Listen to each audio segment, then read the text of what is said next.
అందరికీ ముందుగా వినాయక చవితి శుభాకాంక్షలు. వినాయక చవితి పెద్దలకు పిల్లలకు ఎంతో ఇష్టమైన పండుగ. దేశం మొత్తం ఎంతో గొప్పగా జరుపుకునే పండుగ. అసలు విషయానికి వెళ్తే అసలు వినాయక చవితి ఎందుకు అంత ప్రాముఖ్యత వచ్చింది? భారతదేశం మొత్తం ఎందుకు ఈ పండుగను ఎంత గొప్పగా జరుపుకుంటారు? దీనిపై ఓ చిన్న స్టోరీ లైన్. భారతదేశం బ్రిటిష్ వారి కాళ్ళ కింద బానిసలుగా బిక్కుబిక్కుమంటూ బతికిడుస్తున్న రోజులు అవి. అప్పటికీ ఎంతోమంది స్వాతంత్ర సమరయోధులు దేశ స్వాతంత్ర్యం కోసం తమ ప్రాణాలను సైతం తృణప్రాయంగా వదిలేసిన రోజులు.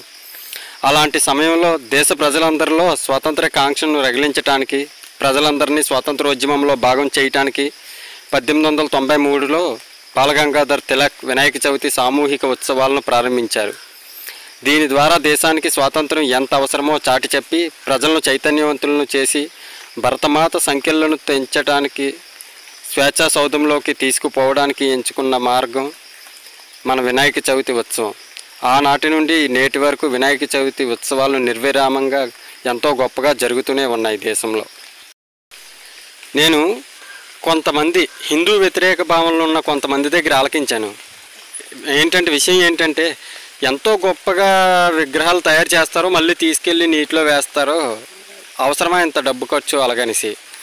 మనకు వినాయక చవితి ప్రతి ఏటా ఆగస్టు సెప్టెంబర్ నెలల్లో వస్తుంది.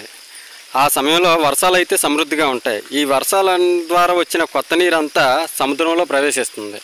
అలాంటి సమయంలో మనం వినాయకుడిని పూజించడానికి ఉపయోగించే పత్రులైనా పసుపు అయినా సరే వినాయకుడితో పాటు నిమజ్జనం చేయడం వల్ల అవి నేరుగా సముద్రంలో ప్రవేశించి ఆ సముద్రపు నీటిని శుభ్రం చేసి సముద్రంలో నివసించే జీవరాశి అన్నింటికి ఆరోగ్యాన్ని ఇస్తుంది.